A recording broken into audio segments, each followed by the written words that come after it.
So in the day of coronavirus, there is a lot of healthcare workers who are out there doing it really tough. They're working long hours.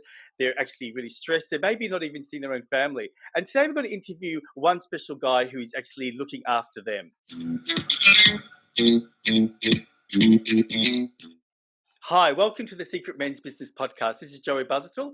And on today's show, we're going to be talking to James Carson, who's going to be talking to us about all the amazing things that he does to help healthcare workers to find balance or to find whatever support they need. James, how are you? Wonderful, Joe. Thank you so much for having me on your show. No, thank you for giving us some time to talk to us about it.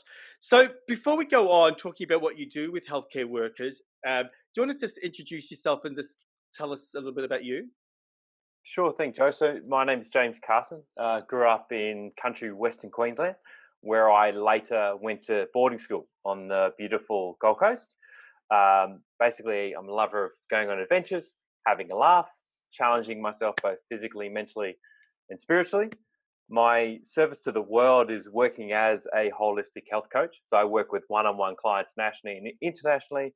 And this work also includes working with organizations on workplace wellness workshops and initiatives for better, happier, and healthier work environments, basically. That's great. Like, have you noticed that there's been a bigger trend for more organizations and more people to be open to this? So I'm just wondering, what was the driver for you to focus on healthcare workers? Like, was there anything in particular that made you want to reach out to them? Of course. So the main driver for me was personally witnessing what a lot of healthcare workers go through, Joey. So in the earlier stages of my previous career, I worked in non-clinical roles in public hospitals, both in Brisbane in Queensland and on the Gold Coast. So that was the time where I was witnessing everything. So speaking to numerous nurses and doctors and clinicians about what their work life is like was incredibly eye-opening. Everything from shift work, dealing with injuries, disease, loss of life, trauma, dealing with patients, their families, stress, and there was a lot of workplace bullying as well, unfortunately. Yeah, and also like patients being aggressive. Yes, yes, that's right. So they're literally trying to save their life, give them the care that they require, and they're swinging at them, spitting on them, and it's not nice. So I was going to say, so all those things that are happening, what are some of the presenting issues that they experience? Like, is it very common? Like, is it a common theme, or are you noticing there's a range of different things that they're experiencing because of all this stuff? Yeah, all sorts of different things, Joe, because there's so many different areas of healthcare. So, for instance, I suppose emergency nurses, like they've got high stress, there's high pressure, there's very traumatic scenes. So there's always a sympathetic sort of state throughout the day. It's always very high level. They've got the violence of the actual injuries they're experiencing, but also abuse that's coming towards them sometimes. They've got lack of sleep. Fortunately, with a lot of public hospitals and public and private, there's lack of resources in terms of staff. Yeah. I mean, that's one thing, if I can just interrupt there, that's one thing that I never really understood, right? You're dealing with people that are sick, but they work 12-hour shifts. Like, it doesn't sort of make sense. Like, did they tell you what what they would like to see happen? Like, what were the things that they were feeling that they needed? Look, for me, they just want more boots on the ground. Really, they want more nurses in the field, but there's only so many they can have at any one time. I think sometimes they have 10 patients to one nurse at times, and that's a lot of scripts to remember. That's a lot of details. So basically, they want a bit of a work-life balance. Really, more space between each shift, but also more boots on the ground, which would obviously give them that resource as well, that support. Because you're holistic, which I love, and I love your hair. So I just wanted to ask you, like, how did they? I mean, I am making an assumption here, so I could be totally wrong. But how did they take the holistic side when medicine is quite clinical? So were they open to you? And I guess what were some of the things that you brought in that we may not have been thinking that you would have brought in? Like, because holistic is a different kettle of fish, isn't it? Of course, yes. So I think they're all very open to it. Definitely, they all definitely look into those realms of, there is area beyond typical medicine. And I think some of the things that surprised me was when I speak about mindfulness meditation, for one, gratitude. That was all a bit of a new concept for them. And if sometimes they're very analytical, like if it's not sort of on paper, it's there's probably not much validity to it. But they were very much open to it, which was amazing. So there's a meditation, there's like getting out in nature. And I was like, well, that's a form of medicine in Japan. Come on, Mm. guys.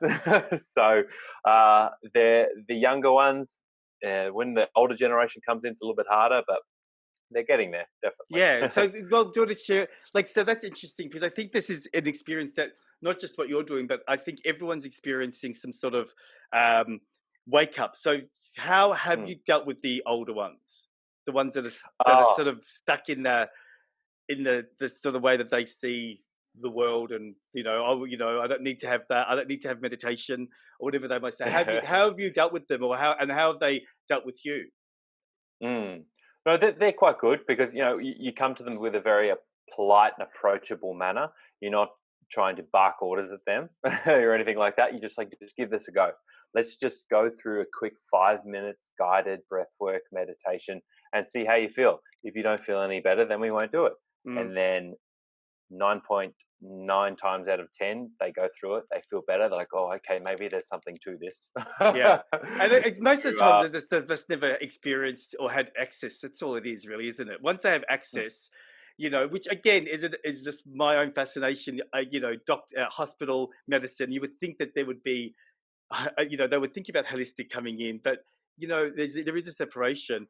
Um, in regards to the role that you play, like, have you experienced any sort of obstacles? Anything that, like, for example, getting into that environment or being able to have the hospital, I guess, maybe think about and agree with what you're doing. Were there any obstacles, or did you find it pretty easy? they're very much open to it, but I know that a lot of some of the senior staff are obviously senior, so it is still very new to them. But they are very open to it now because more people, I think, the world itself is speaking more about health and wellness, and that includes all these other things. It is just taking time out for yourself, meditation, journaling, all these types of things. But there were some challenges in terms of like dealing with their mindset, and they'd be very sort of closed. But for example, the emergency department on the Gold Coast Hospital, they're actually installing, I think it's done now, but a mindfulness room. So a room that they Wow. go to where they go for meditation and to Yeah. relax. So it's This heading that shows way. you it's changing, isn't it? It is. You It know, is, like it which is is, beautiful. yeah. And I think I just think that there's more and more studies coming out. So for doctors, maybe not for nurses, but for doctors and those senior members, they are very evidence based. So now that more people are Mm, studying it and they're going, oh wow, like, so people are getting better. Oh my god, that person's mm, healed themselves, but the mind. That, everything has to eventually be a study, and so hopefully mm, those studies are making them think. You know what I mean? Um, mhm, I was going to say to you, why do you think? I mean, you may not know the answer to this, but why do you think there is a misconception with the public with healthcare workers? Like, one misconception is that no one thinks about them. mm, Two, they don't see them. Like, when we talk about the arguing and the behavior of some mm. patients, in reality, what's that saying is that those people aren't seeing them. Why do you think that the population is having that issue? What do you think that's Oh, about? Joey, it's a great question. I'm It's not just an opinion. 100% sure. I know that we can't, Yeah. but, like, what do you? Because you're in there a lot, so you see and hear Mm. from them. Like, I'm just wondering, do you think it's just because it's ignorance, or it's something else? It's not a bad point, like because more often than not, we're very fortunate that we don't get admitted to hospital. We don't go to hospital, but once you do, that's when your eyes are open to what that they go through each day. So more often than not, we go about our lovely lives and nothing much happens to us until one day we do have to ring triple O. We do have to go into an ambulance. We do have to go to the emergency department, and then we're like, thank goodness these guys are here. But otherwise, people are just like, oh, nurses are nurses. They put band-aids on and give injections. But it goes so much deeper than that. So Yeah, unless you're admitted, you're in yeah, there, you've gone through something, or family's gone through something, that's when you realize, okay, wow, these yeah. guys have quite a tremendous task in front of them. Yeah, They deserve. I recently, a few years ago, I spent 2 months in hospital, And so everything that you're talking about is true. Like, and mm, the thing is that I had a neurological condition, so I was put into the neurological department, which is mm, predominantly old people. Right, so there's me and all these old people. So some people were screaming in the middle of the night, and I have to admit mm, the nurses were pretty amazing. I only saw one bad situation, just one, but they were really consistent and all that. And I felt that I felt they were really relaxed. So I don't know if that was just the nurses themselves being proactive. But then I imagine, then one day I had to go to emergency, and that's a totally different ballgame. It was like mm, stress moving around. So, mm, I don't know. I think sometimes the public are basing a lot of their opinions on TV shows or what they see on the TV rather than what you were saying. Because it's true. If you don't go into a hospital, you don't know. And, they're dealing with people that are ODing, they're dealing with people who've had it in trauma. And so I think that the patient, if they're in shock, they're going to just attack the first person that comes. But it's good that there's a lot of, I don't know if it's happening in Queensland, but in Melbourne, we have a lot of TV commercials around that. Do you have that up there? We do. They Yeah. they have a slogan in Queensland. There's no excuse for abuse. They have that Yeah. everywhere in the hospital and on the ambulances. So it does happen a lot Yeah, though. yeah, So yeah. I was going to ask you, because this is predominantly a men's podcast, what do you mm, feel are some of the differences that you experience with trying to teach or educate your clients that are male? Like, what are some of the mm. things that you could advise them on in regards to how they can start implementing self-care? Sure, of course. Well, definitely with males, there's more of a struggle when it comes to the more of the spiritual side of it, the more of the soul side of it, the more of the mind side of it. It's more about going to the weight, hitting the weights and having a few steaks, but it's going that deeper level. Yeah, It's not the way I explain it, Joe, is saying that it's self care is not something that you should do; it's something that you must do. yeah, For those who don't have time or make it a priority, practice self care. I put it this way: like you are at your best when you put in this time. You are at your best when you rest and when your cup is full. mm, And burning the candlestick at both ends helps no one, yeah. particularly you and the people around you. Yeah, I mean, So, like, I think some guys are. It's like it is creating momentum, but there's still this whole mm, belief that mental health or holistic stuff is a weakness.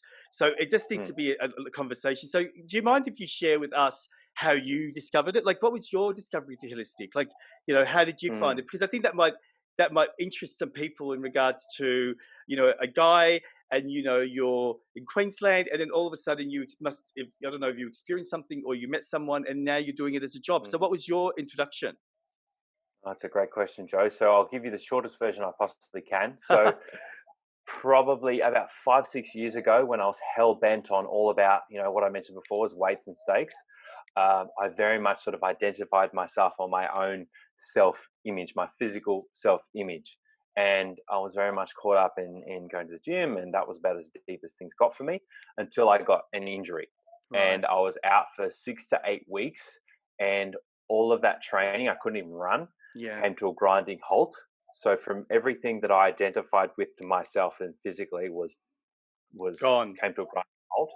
I was full of anxiety. I was probably borderline depressed. I mean, there's no real spectrum. Mm. And I was just sitting there like I was in a relationship at the time, and I didn't want to sleep with a girlfriend that I was with because I just felt too insecure about myself, and Yeah. So you I can didn't know where to go. identify back then that you really, I mean, Mm, like, again, if you share as much as you feel comfortable, but when you were in that state, did you realize looking back that that's all you were? Do you think that you didn't just have any? You didn't have any. Was it just were you just shut off because you just didn't want to, or was it more a social pressure thing? Like the weights thing and the whole, especially for men, to say I'm okay and just to not focus on anything is it's everywhere. So for you, mm. like, why do you think you were shut off, or why do you think that you didn't have anything else in your life at that time? Like, why did you Uh, focus just on weights? I think that's all you're aware of. I guess I just didn't look into anything deeper. Mm, And it wasn't until I had that spare time, Joe, where I actually looked into things deeply. My room, I was living with someone at the time, and she told me, "Why don't you listen to podcasts?" I had no idea what podcasts were, yeah. and then I started listening to a podcast. First thing I put on was Tim. I looked up the manliest podcast I could find, Of course. obviously, Yeah. um, It was called the Beastly Gentleman podcast, and it was all about dating, all sorts of stuff like that. Very macho. And then I heard Tim Ferriss, and Tim Ferriss was talking about meditation, and I was like, okay, maybe I could give that a go. Apparently, that's really good for your mind. And that's when I dove into meditation and learning different things. And that's when I realized there was this other world beyond the physical. Yeah. So I just didn't know before. No, but I love those stories because it seems like it was a pretty fast relationship for you. Like, you have an injury, so your flatmates had played a podcast, you played it, and then you connected. So when you got better, how did you then see the world? Like, what did you notice that was different for you, and how did you change the sort of the what do you call it, the muscle man? Yeah, that it completely transformed. I had a newfound love and appreciation for self-learning, for spiritual growth, and for just both being physically able. I'm like, I should really dive more into learning. I should really dive more into building up my mind. I literally said to myself, if I can't build myself physically, I'll build myself mentally. And I want to keep this going now that I'm able to train and do both. Yeah. So it was obviously, it was like this synchronicity, wasn't it? Like exactly the injury in a way was a gift. Because I went through, a very similar situation. I mean, I'm a lot older than you, but I was going to the gym a lot and had a fit body. And then when I went to hospital, I lost it as well. And it is, I think this is a good thing to talk about, is that, when we have that body image and you work so hard and it is a goal for you and then you lose it, it is a big loss. So, a lot of people will say things like, but you're okay, or you'll get over it or whatever, but they don't realize that that body image is grief. I mean, that's in a way what you experienced was anxiety, depression, and grief, because you were saying sort of goodbye to the old you without even realizing that the new you was being born. If you could look back at that time and pinpoint one thing that you really loved, was it the meditation, or was there a concept or something that you went, wow, this is it, I found my home, like I found my path? What was it that spoke to you to become a therapist from that experience? I think it was the meditation. I think it was the gratitude as well. It was the meditation in terms of like, I feel better, and all I've done is sat here and listened to nice music and this beautiful voice talk to me. In and out. But gratitude as well. I was like, they keep talking about gratitude. I should start writing things down. I was like, I'm grateful for, and I was looking around. I was like, my bed. I'm grateful for a glass of water. And then the more I did it, and I'm like, I'm grateful for my health. I'm grateful that I'm now strong and I can now run. Thank goodness for that. Then I just kept that going, and I was like, wow, more people need to know about this. Yeah, because I talk to other people about it. Yeah. So I was going to say, actually, what did your mates think? What did they were just like, yeah, righto. I actually didn't talk to them about it for a long time. And so you were like, they saw you in their world, but you weren't allowing yourself to be the version that you are now. Is that what you mean? Well, I certainly got better, but I didn't talk too much about what I was doing. Right. It was kind of like my little internal battle. Do you mind if I ask? Like, because that, again, that's if you don't mind, that's a big learning thing for the audience. Like, what was that all about, you think, looking back? When I was looking back on it, it's just because a lot of the mates that I was hanging around with, it was about weights and protein shakes. And I was like, I'm just going to keep this to myself. And then after a while, I was like, no, you can start talking about it. But then I spoke to one of my mates and I said, look, dude, I was having a really hard time with anxiety, and I'm doing this thing called meditation and like writing down my thoughts and feelings on paper. And as girly, quote unquote girly, forgive me for using that term, but at that time, that's what I would say. As that might sound, it really helps. Yeah. Okay. What do you call it now? It's not girly. What do you call it now? I call it mandatory. Mandatory. Yeah. Isn't it funny? I just love that we've actually talked about this, because I love the fact that you could, identify how easy it is for a man to see all this stuff that's so good as being bad or weak. But, and so do you think some of your friends now have changed because of you?